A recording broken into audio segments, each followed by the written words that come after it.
Welcome to the Caribbean Cricket Podcast, your one-stop shop for all things West Indies cricket. By the fans, for the fans.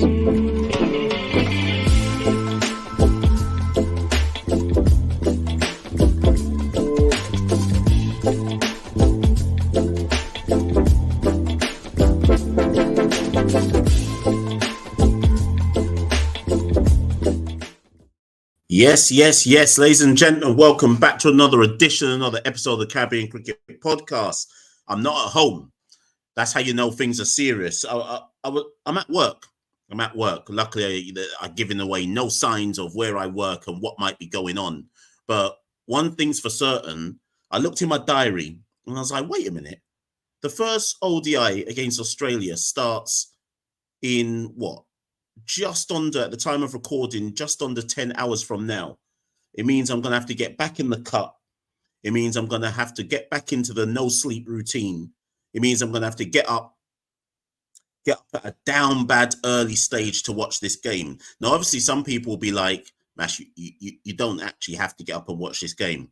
I'm not, When it's rally round the West Indies time, you have to get up no matter what time, and just rally. No matter how down bad you are, socially, emotionally, politically, culturally, all of that, physically, you got to get up, and you just got to rally. But serious talk time.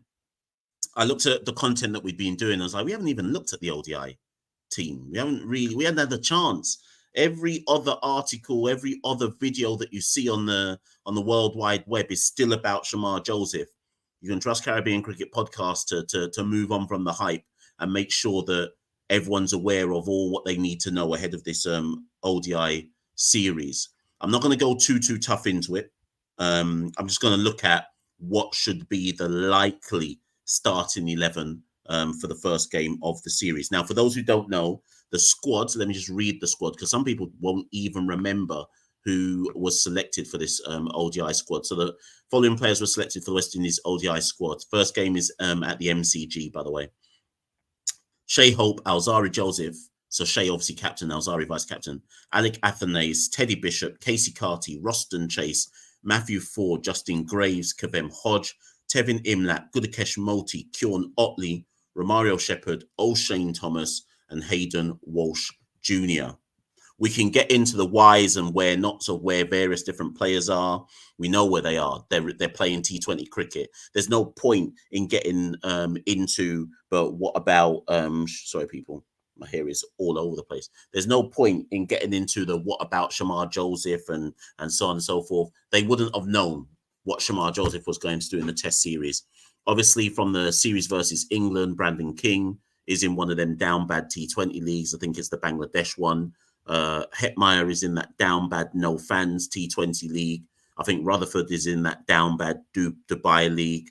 Holder, I think, has pretty much retired from T20s but hasn't from ODIs but hasn't confirmed it. Yannick Carrier, I think, is in down bad Bangladesh as well. Carl Mayers, if he is an ODI player, he's in SA20, I think he is. So there's several players who normally you would expect, not normally, who you would think would be obviously Pooran don't play ODIs anymore. So there's several players who in any normal situation you'd think, well, yeah, you should be in ODI consideration. The fact of the matter is they aren't. For whatever reason they aren't. We move on and we have to work with what we've got. There's no point in, I think we've already done a video on it, but there's no point in dissecting who got into the squad and who shouldn't have been in the squad. The squad is the squad, right? The question for me is who should be the starting 11. So if you're used to me kind of going on and on for 25 minutes plus on a video, this is going to be a quick one. So this is what I've written down. Earlier today, and by earlier today, I mean 15 minutes ago, I actually studied the squad properly. I studied it, I sighed, and I tried to make a starting 11. And this is my justification for who should start in the first ODI against the Australians in about 10 hours' time. Openers should be Alec Athanaze and Justin Graves. Now, Alec was already opening. So our last keep saying T20, when we won the ODI series versus England, Alec Athanaze opened in that series alongside Brandon King.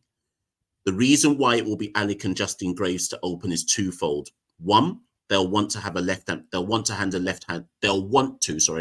left hand right hand combination at the top of the order.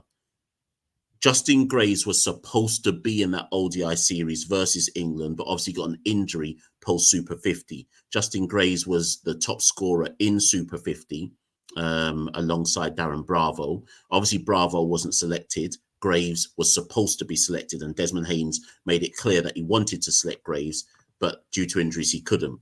Kieran Otley, the 35-year-old youth man, was drafted in. Otley didn't play versus England. It was Alec and Brandon King for all 3 games. There is, even though some might say, oh, well, Otley should get a chance, maybe he will do in one of the games, but he won't do alongside Alec because that doesn't make any sense. You'd start with a left hand, right hand. Graves deserves his opportunity because he had earned his opportunity off the back of Super 50. So Graves will play instead of Brandon King. And I don't even think there's an argument there. Now, obviously, I could wake up 10 hours from now and Graves isn't playing, but I think he probably should be, right? And that would be the most logical thing to do. For those who don't know, in that England series, Alec Athanaze averaged 38 across the 3 games. He was the second highest run scorer. So his position at the top of the West Indian ODI order is set. At number 3 is Casey Carty. People will continue to cuss, criticize, question Casey Carty's place in the ODI side. He averaged 22 across the 3 games with a strike rate of 66 against England. And obviously people lots of people have an issue with his strike rate. Lots of people seemingly have an issue about where Carty should come in the order. Should he come early so he gets longer to build his slow innings?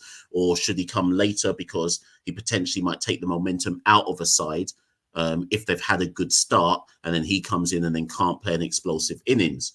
Now, the joke is, of course, we saw Casey Carty play an explosive innings for Trinidad and Trinbago Knight Riders when he came in as a replacement at the back end of CPL. So it's a bit of a misnomer that Carty can't play quick. But the issue is that in ODIs, we've never really seen him play quick. We've just seen him grind out innings, which in fairness, you could argue, certainly against England. I saw him do it against the Netherlands last summer. The previous summer, where he's played critical innings to get West Indies or help them over the line, albeit at a slow rate. The actual critical innings that he played to get us the 191 for 6 against England, he got 50 from 58 at a strike rate of 86. Again, nothing to really write home about, but significantly better than we usually expect from Carty. So Carty will play, and he will be number 3, you would assume. Number 4, obviously, is the captain, Shai Hope. We don't need to talk about Shai Hope. That's a lock. Now, the issue is number 5 and 6. 5 and 6 versus England was Shimron Hetmyer, who's obviously in a down bad T20 league, but probably was dropped anyway because he was dropped from the T20 side. He was 5 and Rutherford was 6. Now, you've got 2 explosive left-handers who are in T20 leagues, haven't been selected, whatever it might be. This after Rutherford had declared that making his ODI debut for West Indies was a dream come true. Next ODI series we've got, sorry, people, I need to turn, I don't know if you can hear that in the email. So next ODI series that we got, Rutherford ain't there. Okay, fine, whatever. Now, how do you replace Hetmyer and Rutherford? Looking in the squad, this is who I've got. And people might find this controversial. Chase definitely plays. So I've got Chase at 6. Whether Chase should be in the squad or not is irrelevant to me. I think as what's his primary suit now? What's Chase's best suit? Is it batting or bowling? I don't know anymore. But I've got Chase down as the all-rounder at 6, whether bowling or batting all-rounder. Should be batting, but sometimes in Roston, it's his bowling that's better than his batting. So who knows? But I've got Roston at 6. Although I think that Romario Shepherd might come ahead of him depending on in-game situations. So Chase at 6, I think, is a lock. So then the question is, who's at 5? Initially, I wrote down Kavem Hodge out purely because of seniority and purely because Hodge has come off the back of a test series against Australia, scored a 71 and a 29 in the second test. It almost makes sense to me that Hodge should be the incumbent. Let me plug my laptop in. It almost makes sense to me that Hodge should be the incumbent. Not the incumbent, but because of the form in the Test series, it makes sense that he is allowed to try and carry on that form into the first ODI. However, if we are thinking about needing to replace Hetmeyer and Rutherford with a batter who can bat explosively, maybe Teddy Bishop plays instead of Kavem Hodge. Like I say, I've got Chase as a lock at 6. So then the question for me is, do you just debut Teddy Bishop, 21-year-old, and just give him an opportunity? Teddy Bishop in the Super 50 at the back end of last year, I think he was I'm going to say he was maybe the 5th highest run scorer, 6th highest run scorer. But the bigger issue with Teddy was that he scored his runs at a lick of I want to say he scored his runs at like 100, strike rate of 100. Obviously, that's in down bad Super 50. It's a big jump from down bad Super 50 versus an Australian pseudo B team in a bilateral ODI series. Is it, you lot in the comments can let me know, is it better to play Hodge coming off the back of good form in the second test, or is it better to give Youthman a chance because Youthman has shown that he might be able to get a quicker strike rate? I don't know, but it's one or the other at number 5. So for those of you keeping attention, this is the top 6. Athanaze, Graves, Carty, Hope, Hodge or Bishop, Chase. 7, Romario Shepherd, that's a lock. And then the 4 bowlers, 8, 9, 10, 11. Joseph is a lock. Multi is a lock. And then it's 2 from 3. Then it's 2 from 3. Walsh Jr., Ford, or Thomas. And that's when I think, to make that decision, to me, it all depends on pitch conditions. If the pitch suits pace, out and out pace, Thomas should play. And Walsh Jr. Because remember, you've already got Romario at 7, who you would want to bowl 10. You've got Joseph in that bowl somewhere at 9, probably, who you would want to bowl 10. Multi at 11, who you would want to bowl 10. Right? So Romario, Joseph, and Multi will all bowl 10. You've got Justin Graves as an option, as a bowling all-rounder, to give you 3, 4, or 5. You've got Chase at number 6 as a batting bowling all-rounder who could give you, actually, Chase could give you anywhere from 5 to 8, depending on what's going on for him on any given day. So that's why I'm saying you can afford in the remaining 2 positions to purely base it on conditions on the pitch rather than stressing yourself about bowling allocation. Chase, Romario, Alzari, and Gudakesh are probably good to give you 35 overs, probably, all things considered. So you only need 15 from the other 2. If it was up to me, I would play Walsh Jr. Just because I always think that if you have a good leg spinner, and people can quibble about if Walsh Jr. is a good leg spinner or not, but my thing has always been, if you've got a good leg spinner, they should play. Walsh Jr. has obviously improved, Hayden Walsh Jr., has obviously improved his batting as well, right? So for me, personally, I have Hayden Walsh Jr. at 8. Initially, I think I'm going Alzari Joseph at 9, Multi at 10, O'Shane Thomas at 11. I think, and the reason why I'm leaving out Matthew Ford is because I'm going for the out-and-out quick. O'Shane Thomas at full tilt, at good pace, like Shamar Joseph, is an X-factor bowler. We've seen signs in the England series across T20s and the ODI games that he played that there is a few signs of him getting slowly approaching something that looked like what he was when he was a youth man. Now, here's the thing, though. If you studied properly that England series, Matthew Ford played 1 ODI. He bowled 8 overs and took 3 wickets for 29 runs in the 1 ODI that he played. O'Shane Thomas played 2 and took 2 wickets for 88 runs at an economy of 5.86. Matthew Ford took his at an economy of 3.62. So I understand if O'Shane doesn't play, I get it. So I'm not here to die on the hill of O'Shane Thomas.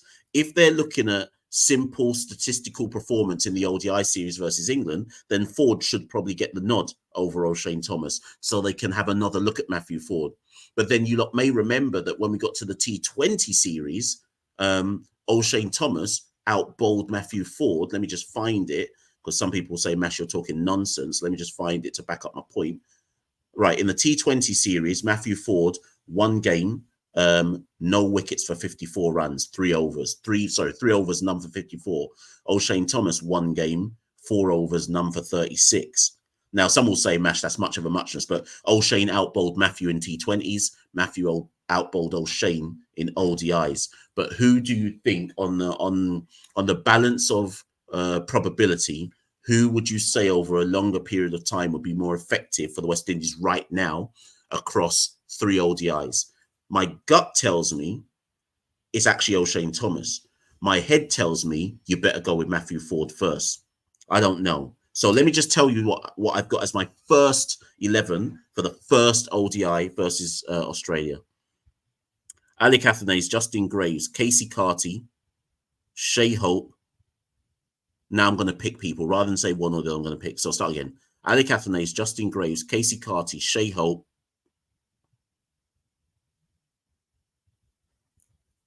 Kavem Hodge, Roston Chase, Romario Shepherd, Hayden Walsh Jr., Matthew Ford, Alzari Joseph, Gudakesh Motie.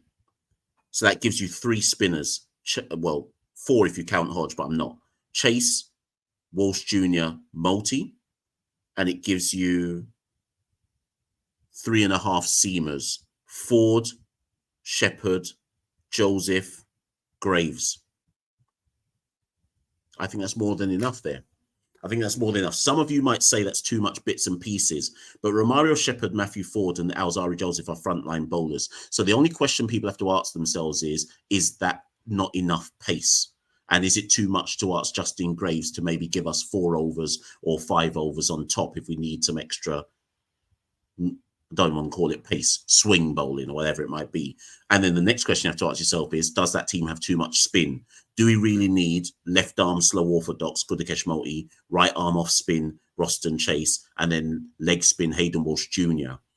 The only way I would say yes is if you consider that, to me, Motie is a strike bowler, and to me, Hayden Walsh Jr. is a strike bowler, and Roston Chase is a dot ball bowler, like keep it tight bowler. So to me, that's a balanced side. It's not necessarily saying it's a good side, but it's a balanced side. That means that for your first ODI, I'm leaving out Teddy Bishop, Tevin Imlach, Kieran Otley, and O'Shane Thomas. That's all I'm going to give you, people. That's all I'm going to give you. I don't know how many people are going to watch this one, because you may not get to it before the game starts. But certainly, if you do watch it, as ever, get in the comments below. Like, share, subscribe, and comment. We always at least do something with the comments, even if it's only just liking the comment or acknowledging it. Or if I think you're chatting nonsense, I'll tell you you're chatting nonsense. But we're the Caribbean Cricket Podcast. I'm one half the Caribbean Cricket Podcast, Machel St. Patrick Hewitt, and you can follow us at Carib Cricket on Twitter, Instagram. Search Caribbean Cricket Podcast on Facebook. You'll find us there. Come join the group. If you want to join the Discord, comment in the comment below, and if I think you're down bad, I won't give you the link. But if you're up, I'll give you the link. And if you want to support the Caribbean Cricket Podcast, keep us on the airways. Remember, we have no sponsor. Head to www.patreon.com/Carib Cricket. Every little bit counts and helps. I'll be Machel St. Patrick Hewitt, one half the Caribbean Cricket Podcast. Thank you and good night. We rule the cricket world. Now the rule seems coming. Welcome to the Caribbean Cricket Podcast, your one-stop shop for all things West Indies cricket. By the fans, for the fans.